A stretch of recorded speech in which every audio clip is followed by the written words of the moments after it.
Assalamualaikum warahmatullahi wabarakatuh. Selamat datang kembali di buku video digital Etika Profesi Manajemen Pendidikan. Kita telah sampai pada modul terakhir dari bab 4, yaitu modul ke-4,5.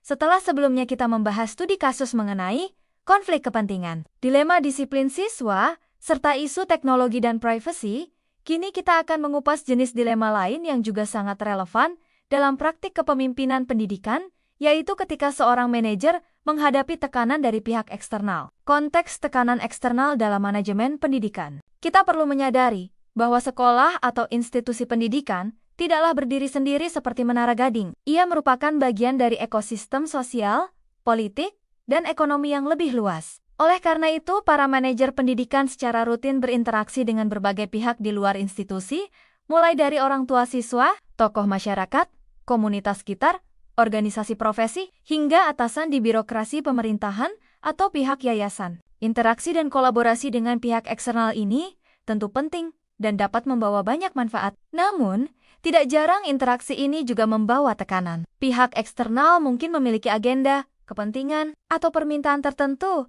yang mereka coba titipkan atau dorong kepada manajer pendidikan. Masalah etis muncul ketika tekanan atau permintaan ini bertentangan dengan kebijakan resmi, peraturan yang berlaku, prinsip-prinsip keadilan dan kesetaraan, atau pertimbangan profesional terbaik demi kepentingan siswa dan institusi secara keseluruhan. Dilema yang dihadapi manajer adalah bagaimana menavigasi tekanan eksternal ini secara etis. Bagaimana menjaga hubungan baik dengan pemangku kepentingan eksternal tanpa mengorbankan integritas profesional, kepatuhan pada aturan, prinsip keadilan, dan terutama kepentingan terbaik siswa serta institusi yang dipimpinnya. Mari kita lihat sebuah studi kasus untuk menggambarkan dilema ini. Studi kasus 4.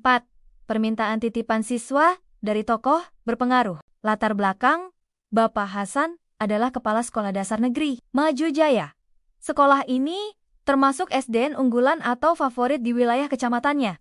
Terkenal karena kualitas guru dan prestasi akademik siswanya yang baik. Akibatnya, jumlah peminat yang ingin mendaftar setiap tahun ajaran baru selalu jauh melebihi daya tampung sekolah, sesuai dengan peraturan pemerintah daerah yang berlaku. Proses penerimaan peserta didik baru di SDN Maju Jaya untuk jalur utama menggunakan sistem zonasi murni. Artinya, prioritas utama diberikan kepada calon siswa yang berdomisili paling dekat dengan lokasi sekolah yang dibuktikan dengan kartu keluarga. Kuota untuk jalur lain, seperti jalur afirmasi dan jalur perpindahan tugas orang tua, sangatlah terbatas. Situasi proses seleksi PPDB melalui jalur zonasi untuk tahun ajaran baru telah selesai dilaksanakan oleh panitia sekolah di bawah pengawasan Pak Hasan.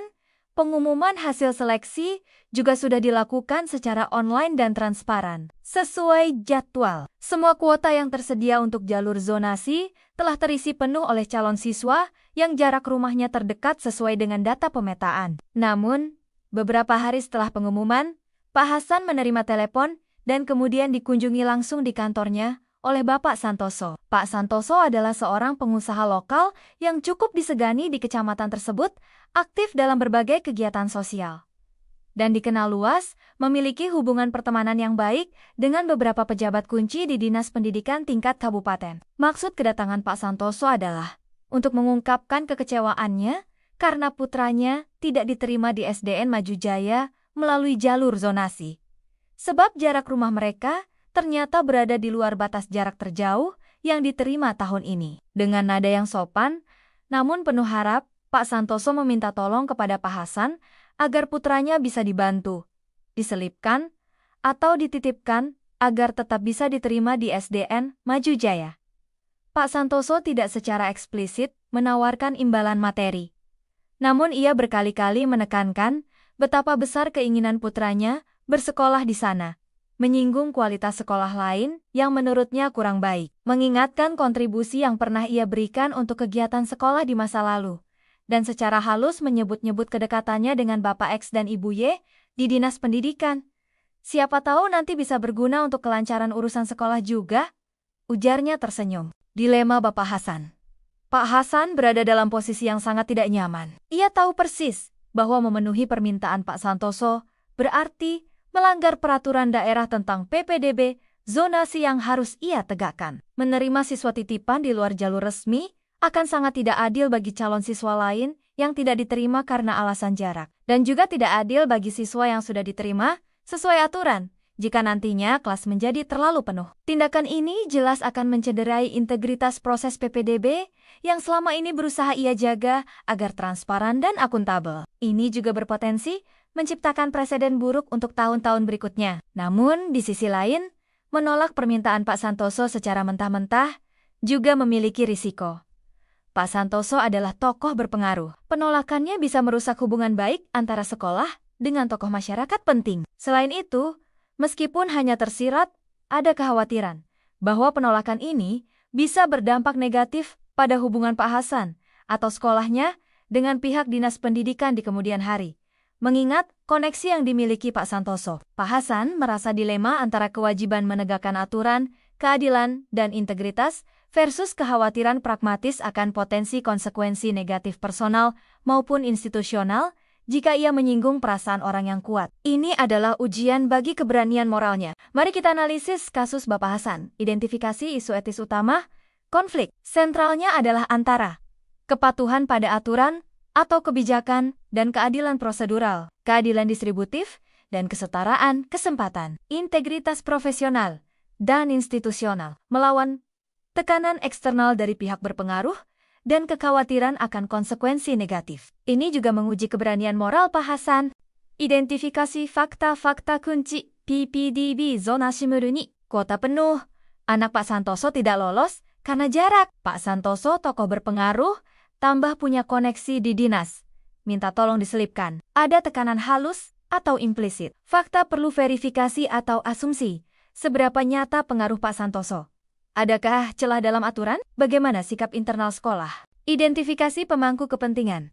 Pak Hasan, Pak Santoso, dan putranya. Siswa yang sudah diterima, calon siswa lain yang ditolak, orang tua siswa lain, staf atau panitia PPDB, sekolah, dinas pendidikan, masyarakat, kepentingan mereka jelas beragam, dan sebagian bertentangan. Identifikasi nilai atau prinsip etika yang bertentangan. Keadilan dan kesetaraan versus perlakuan istimewa atau diskriminasi berdasarkan pengaruh. Integritas dan transparansi versus ketidakjujuran atau manipulasi kolusi terselubung. Akuntabilitas pada aturan dan publik versus responsivitas pada tekanan personal atau politik. Keberanian moral versus sikap menghindari konflik atau risiko. Opsi tindakan yang mungkin bagi Bapak Hasan. Opsi 1. Tolak tegas. Berprinsip, menemui kembali Pak Santoso, menjelaskan dengan sopan, namun sangat jelas dan tegas, bahwa ia tidak dapat memenuhi permintaan tersebut. Karena terikat oleh peraturan PPDB, zonasi yang berlaku sama untuk semua warga negara. Dan bahwa melanggarnya akan mencederai prinsip keadilan serta integritas sekolah. Ia siap menerima konsekuensi apapun demi menegakkan aturan. Opsi 2. Tolak diplomatis, tambah solusi alternatif sah. Menolak permintaan titipan, tetapi melakukannya dengan cara yang lebih diplomatis. Menunjukkan empati atas keinginan Pak Santoso, namun tetap menjelaskan batasan aturan. Kemudian, secara proaktif menawarkan bantuan informasi mengenai sekolah lain di zona Pak Santoso yang mungkin masih membuka pendaftaran. Atau menjelaskan prosedur resmi jika ingin mencoba jalur mutasi di semester atau tahun berikutnya. Tujuannya menolak secara etis, sambil berusaha meminimalkan kerusakan hubungan. Opsi 3.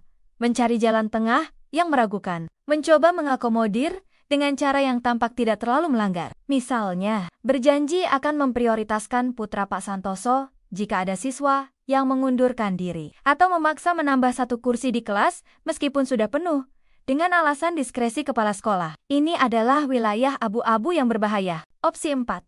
Menerima titipan diam-diam, mengabulkan permintaan Pak Santoso secara rahasia, menginstruksikan staf administrasi untuk memasukkan nama anak tersebut ke dalam sistem seolah-olah diterima secara sah.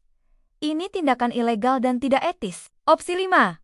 Konsultasi dan eskalasi. Merasa tekanan ini tidak wajar dan berisiko, Pak Hasan berkonsultasi dengan atasannya langsung di Dinas Pendidikan secara rahasia, melaporkan situasi tekanan yang dihadapinya, dan meminta dukungan serta arahan resmi bagaimana harus bersikap agar terlindungi secara institusional. Analisis singkat opsi. Opsi 1.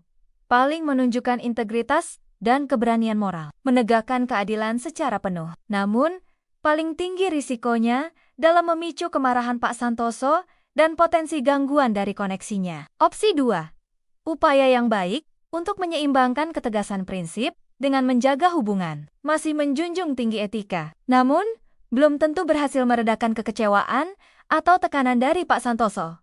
Opsi 3.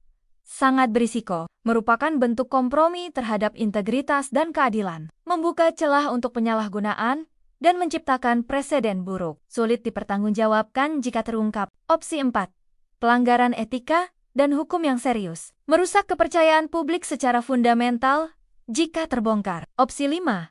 Langkah yang bijak, jika Pak Hasan merasa tekanannya di luar batas kewajaran, atau mengarah pada intimidasi, mencari perlindungan institusional. Namun, efektivitasnya bergantung pada integritas dan dukungan dari atasannya. Pertanyaan refleksi untuk Anda, kasus Bapak Hasan ini mengundang kita untuk berefleksi. Jika Anda dalam posisi Bapak Hasan, langkah mana yang paling mencerminkan kepemimpinan etis yang Anda anut? Apa pertimbangan utama Anda? Risiko apa yang Anda antisipasi? Dan bagaimana Anda akan mengelolanya? Seberapa besar toleransi yang dapat diberikan terhadap upaya menjaga hubungan baik dengan pihak eksternal yang berpengaruh? Jika itu harus dibayar dengan melanggar aturan atau prinsip keadilan, di mana garis batasnya? Teknik komunikasi apa yang menurut Anda paling efektif untuk menolak permintaan yang tidak etis atau tidak sesuai aturan dari orang yang memiliki kekuasaan atau pengaruh? Tanpa harus membakar jembatan sepenuhnya, bagaimana sebuah sistem dapat dirancang untuk mengurangi atau bahkan mengeliminasi potensi intervensi dan tekanan eksternal semacam ini? Apa kelebihan dan kekurangannya? Dalam pengalaman Anda, seberapa sering tekanan eksternal semacam ini terjadi dalam dunia pendidikan di Indonesia? Apa dampaknya terhadap kualitas dan keadilan pendidikan? Sebagai penutup modul 4,5 dan sekaligus penutup bab 4, dilema yang dihadapi Bapak Hasan adalah cerminan dari realitas tekanan eksternal yang seringkali harus dihadapi oleh para pemimpin pendidikan. Menavigasi tekanan ini membutuhkan hanya pemahaman aturan dan kebijakan, tetapi juga kejelasan prinsip etis, integritas pribadi yang kokoh, keberanian moral untuk mengatakan tidak pada hal yang salah, serta kecerdasan dalam berkomunikasi dan mencari dukungan institusional. Mengalah pada tekanan yang tidak etis mungkin terasa aman dalam jangka pendek, namun dalam jangka panjang akan menggerus fondasi kepercayaan, keadilan, dan kualitas institusi pendidikan itu sendiri. Kita telah melihat berbagai jenis dilema etis melalui studi kasus di bab 4 ini. Pada bab 5 berikutnya, kita akan melengkapi diri kita dengan perangkat yang lebih konkret, yaitu membahas beberapa model atau kerangka kerja pengambilan keputusan etis yang dapat membantu kita menganalisis dan menyelesaikan dilema seperti yang telah kita diskusikan secara lebih sistematis dan terstruktur. Terima kasih atas partisipasi aktif Anda dalam menganalisis kasus-kasus ini. Semoga kita semua senantiasa dikaruniai kekuatan untuk berdiri teguh pada prinsip kebenaran dan keadilan, bahkan ketika menghadapi tekanan. Wassalamualaikum warahmatullahi wabarakatuh.